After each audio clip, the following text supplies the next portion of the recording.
Olá, povão, tudo bem? Eu quero falar para vocês hoje sobre um tipo de ensino para pessoas com autismo muito interessante, que é o ensino de habilidades de segurança. Quais são as habilidades de segurança? Habilidades de, por exemplo, quando o indivíduo encontra uma arma de fogo ou encontra alguma coisa venenosa, né, um composto químico, uma situação de acidente, de piscina, de potencial de abuso ou de sequestro, todas essas situações. Eu não vou falar sobre todas elas, mas eu vou falar de uma característica que existe nesse tipo de treino, né? Como é que esses treinos são estruturados. E aí vocês podem pensar nas situações que interessem a vocês para quem fizer esse processo de ensino com crianças com autismo, né? Sejam profissionais, sejam pais, né? que tenham a organização para implementar esses processos de ensino. Então tem duas coisas fundamentais sobre esse processo de ensino que eu queria explicar para vocês. O primeiro é a estrutura geral, que é baseada numa coisa chamada treino de habilidades comportamentais. A segunda coisa é um adicional, um outro elemento que existe nesses treinos, que não existem em outros treinos, porque esse procedimento é usado em várias circunstâncias, que é uma fase que a gente chama de in situ. Tá interessado, né? Fica aí então para a gente conversar, que acho que você vai gostar dessa aula.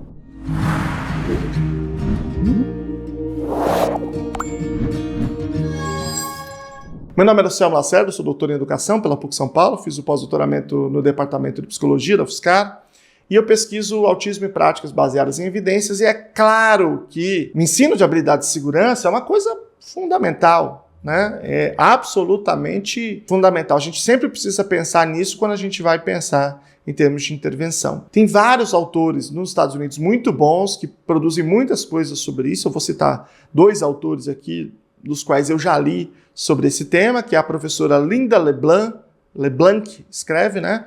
Ela é editora-chefe da revista mais importante de ABA no mundo, né? Que é o JABA. E o professor Raymond Miltenberger, que é um outro grande autor, né? Esse tem muita coisa produzida sobre esse tema, né? Eu já tive a oportunidade de assisti-lo também falando sobre, e a reflexão que eles trazem é muito importante, né? Porque muitas vezes a gente está muito preocupado só no desenvolvimento de habilidades que são habilidades de natureza acadêmica, de natureza intelectual, cognitiva, e a gente deixa de atentar a coisas básicas, né? A população com deficiência é aquela mais atingida, por exemplo, pelos casos de abuso, né, de estupro. É a população altamente vulnerável a envenenamento, né? Não porque alguém envenena, mas porque encontra alguma coisa que é tóxica e toma, acidentes, acidentes na rua, acidentes com arma de fogo, todas essas situações, né? Afogamento, por causa de acidente em piscina, né? Então, existe esse campo de pesquisa que é um campo muito interessante. Eu vou colocar aqui para vocês uma revisão sistemática que analisou esses treinos de habilidades de segurança. E uma das características mais fundamentais que aparecem na grande maioria desses treinos é justamente aquilo que eu falei, né? É o treino de habilidades comportamentais com uma fase in situ. Eu vou explicar o que é. Então, para explicar, deixa eu dar um exemplo para vocês. Vamos imaginar que a gente esteja falando de um treino para evitação de sequestro, que é uma das coisas que mais tem pesquisa, tá? Então nós temos aí evitação de sequestro, beleza? Tudo bem. Aí a gente vai fazer um treino de habilidades comportamentais. Em inglês, isso é Behavioral Skills Training. Tem muita coisa, inclusive em língua portuguesa, sobre esse procedimento, mas em outros contextos, e não em treinos de segurança, né? O que consiste esse treino de habilidades de segurança? Primeira coisa, a exposição, a explicação. Então a gente pega um indivíduo e vai explicar para ele como é que ele vai lidar numa situação, certo? Numa situação de possível caso de sequestro. Quais são os casos em que a gente vai dizer que isso acontece? Nesse caso aqui de sequestro, o risco de sequestro. Quando uma pessoa que é desconhecida, é claro que antes a gente precisa ter um background, o indivíduo precisa entender minimamente a linguagem, precisa discriminar quem é conhecido e quem não é conhecido, quem é um desconhecido, né?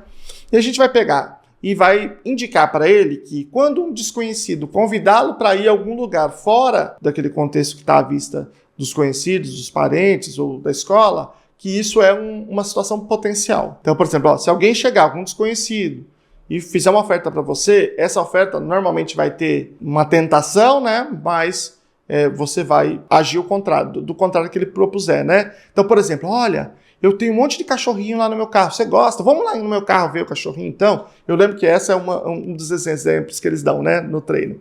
Olha, eu tô com um doce lá não sei aonde, vamos lá pra gente pegar? Entre outras situações. Aí eles explicam lá várias situações potenciais. Bom, o que é dito? Se isso acontecer, esse indivíduo vai fazer o quê? Aí é dito o que se espera dele. Por exemplo, que ele grite, saia correndo, encontre um familiar ou uma pessoa, um responsável, por exemplo, se fosse numa saída da escola, o professor, né, alguém assim. Então ele grita, corre, procura um familiar e conta o que aconteceu, ok? É o que se espera dele. Então a gente explicou para ele o que deve acontecer, beleza? Então fase 1, explicação, exposição, instrução. Primeira fase do treino de habilidades comportamentais. Fase 2, essa fase é a modelação.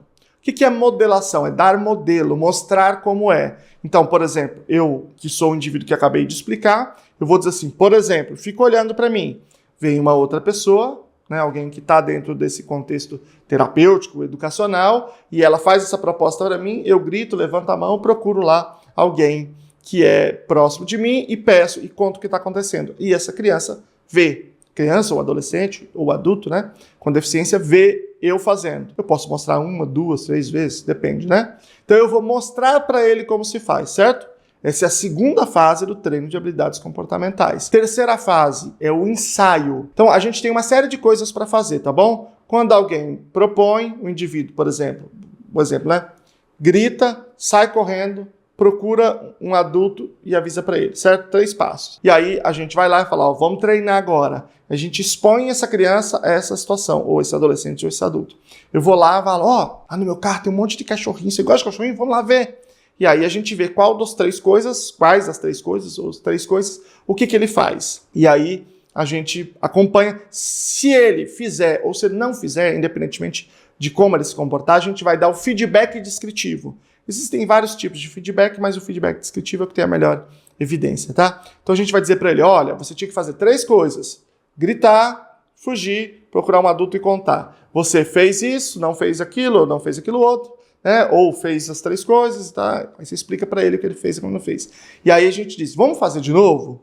E aí a gente estabelece algum tipo de critério de aprendizagem. Digamos que o critério de aprendizagem seja 100% de acerto em 3 tentativas consecutivas. Um exemplo, tá bom? Pode ser outro critério. Beleza? Beleza? Ok. Fizemos o treino de habilidades comportamentais. Qual que é o problema desse critério de aprendizagem em relação a outros processos de ensino, quando a gente fala de autismo? Por exemplo, a gente vai ensinar contato visual. E eu digo assim, Joãozinho, olha para mim. Joãozinho, olha para mim. Digamos que eu tenho um critério aí de 100%. Ou de 90%, de 80%, não importa. Mas digamos que seja 100%. Se amanhã eu disser Joãozinho, e Joãozinho não olhar para mim, eu disser de novo, Joãozinho, ele olhar para mim, ou seja, ele olhar 50%, ou seja, ele não manteve a habilidade que eu ensinei para ele, a habilidade foi aprendida, mas ela não foi generalizada, tudo bem. Eu volto atrás e ensino mais. Só que se ele for sequestrado, não tem essa. Se ele for envenenado, não tem essa. Se ele sofrer acidente, não tem essa. Então, é um tipo de processo de ensino que 99% é um péssimo resultado. O único resultado que importa é 100%. É o único que funciona. É 100%.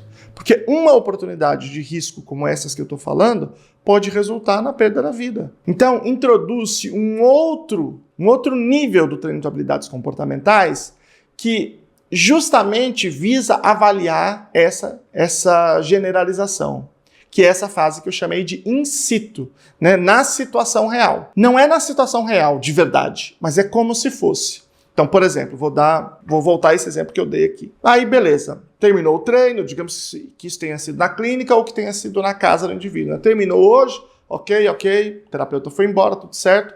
Aí, o terapeuta ou a escola, não sei quem está implementando o ensino, porque os dois são legítimos para fazer isso, combinam com os pais, né, ou os responsáveis, os cuidadores, e aí diz assim, é o seguinte, nós vamos fazer agora uma outra situação em que essa mesma situação vai ser retomada, mas a criança ou adolescente ou adulto não vai saber que isso é parte de um processo de ensino. Isso é uma coisa muito complexa, até do ponto de vista ético, tá? Porque é preciso que tenha uma clareza muito grande dos pais, que todo mundo saiba exatamente o que vai acontecer, que todos tenham assinado o consentimento para isso, que haja uma transparência na hora, na execução, da situação, que haja uma segurança nessa situação. Então, vou dar um exemplo até que o próprio Raymond Miltenberger usou na situação em que eu o ouvi, né?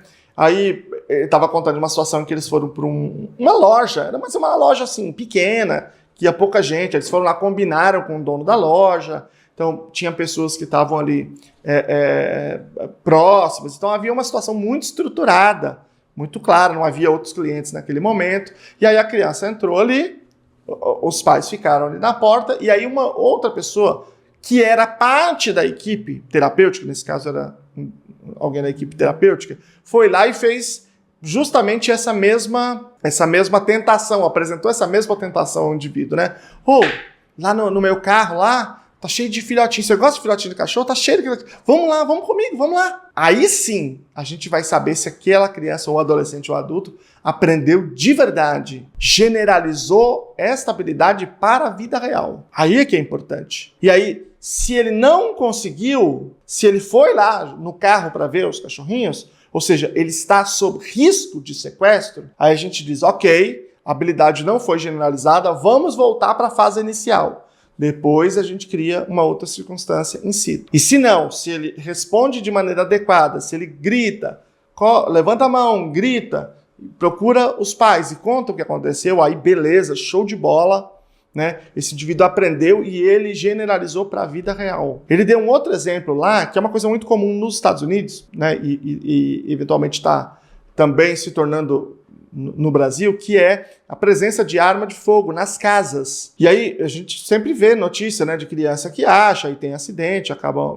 morrendo ou machucando alguém ou matando alguém por conta disso, né? Então lá eles fazem também muitos com crianças com autismo, que é o seguinte, quando se vê uma arma de fogo, a mesma coisa, grita, corre e procura um familiar e conta, né, o que viu para que ele possa guardar, ou sei lá, o que vai fazer, né? E aí eles fazem isso, e aí depois tem a fase in situ, que tem que ter um baita cuidado. Pelo amor de Deus, quem for fazer qualquer tipo de procedimento de habilidades de segurança, não vai fazer porque viu esse vídeo, né? Tô colocando aqui a bibliografia, você vai ler a bibliografia e vai fazer um negócio direito, correto, com a maior integridade possível, né?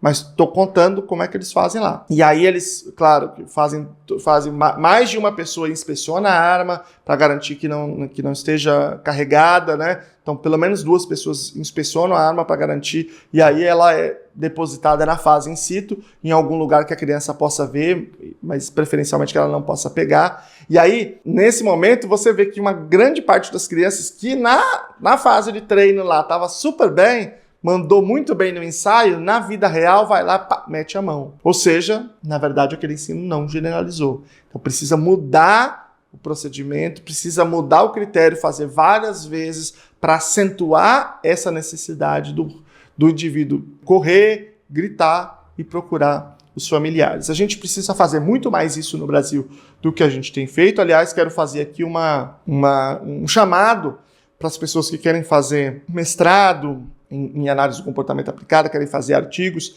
para fazerem também sobre treinos de segurança, né? É uma coisa realmente muito importante. Tem sobre todas as coisas, todos os temas, né? Os vários temas, eu falei, né? Temas muito sensíveis, como, por exemplo, evitação de assédio sexual, coisas assim muito que exigem muito de nós e que são muito urgentes, assim, são muito necessárias do ponto de vista ético, técnico, para garantir a segurança dessas crianças, tá bom? Eu quero pedir para vocês agora algumas coisas, pessoal. Curtir o vídeo, se inscrever no canal para prestigiar e para receber os vídeos que a gente tem feito aqui, e também colocar em todos os grupos de pais, grupos de profissionais, para que a gente possa multiplicar as oportunidades de treinos de segurança para crianças, adolescentes e adultos com autismo no Brasil. Grande abraço, tchau para vocês.